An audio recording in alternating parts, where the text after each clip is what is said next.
നമസ്കാരം. ലോക്സഭാ തെരഞ്ഞെടുപ്പിന്റെ 6ാം ഘട്ട വോട്ടെടുപ്പ് ഇന്ന് നടക്കുകയാണ്.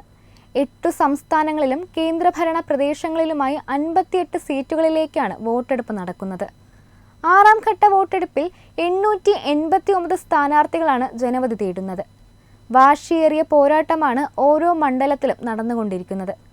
ലോക്സഭാ തെരഞ്ഞെടുപ്പിന്റെ 5 ഘട്ടങ്ങൾ പൂർത്തിയായപ്പോൾ തന്നെ 3ാം തവണയും പ്രധാനമന്ത്രി നരേന്ദ്രമോദിയുടെ നേതൃത്വത്തിലുള്ള കേന്ദ്ര സർക്കാർ തന്നെയായിരിക്കും അധികാരത്തിൽ ഏറുക എന്ന വിവിധ സർവേ റിപ്പോർട്ടുകളും വ്യക്തമാക്കുന്നുണ്ട്.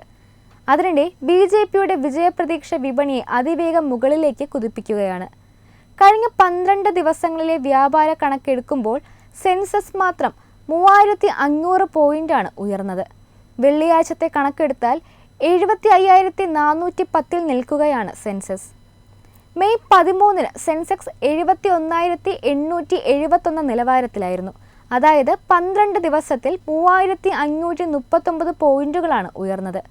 3ാം തവണയും നരേന്ദ്രമോദി സർക്കാർ അധികാരത്തിൽ വരുന്നതോടെ ഇതുവരെയുള്ള സാമ്പത്തിക നയങ്ങളിൽ തുടർച്ചയുണ്ടാകും എന്ന ശുഭാപ്തി വിശ്വാസമാണ് ഓഹരി വിപണിയിൽ നിക്ഷേപിക്കാൻ വിദേശ ആഭ്യന്തര നിക്ഷേപകരെ പ്രേരിപ്പിക്കുന്നത്. വോട്ടിംഗ് ശതമാനം കുറഞ്ഞത് നരേന്ദ്രമോദി സർക്കാരിന് ക്ഷീണമാകും എന്ന ഇന്ത്യ മുന്നണിയുടെ പ്രചാരണം വിപണിയിലെ നോമുറ അടക്കമുള്ള പ്രമുഖ നിക്ഷേപ സ്ഥാപനങ്ങൾ വസ്തുതകൾ നിരത്തി തള്ളിക്കളഞ്ഞതോടെയാണ് വിപണി ഉണർന്നത്.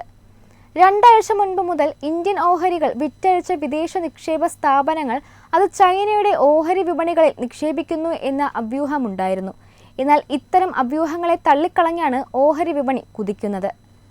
ജൂൺ 1 എക്സിറ്റ് ഫലങ്ങൾ പുറത്തുവരും. പക്ഷേ തെരഞ്ഞെടുപ്പ് ഫലം ഏതാണ്ട് നിശ്ചയിക്കപ്പെട്ടതോടെ എക്സിറ്റ് പോൾ ഫലങ്ങൾക്ക് മുൻപേ തന്നെ നിക്ഷേപകർ വലിയ ആത്മവിശ്വാസത്തിലാണെന്നർത്ഥം.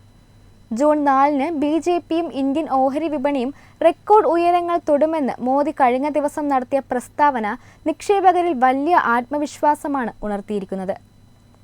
ബേൺസ്റ്റീൻ എന്ന ആഗോള ബ്രോക്കറേജ് കമ്പനി ജൂൺ 4 23,000 തൊടുമെന്ന പ്രവചനം ഇപ്പോഴേ നിഫ്റ്റി കാറ്റിൽ പറത്തിയിരിക്കുന്നു.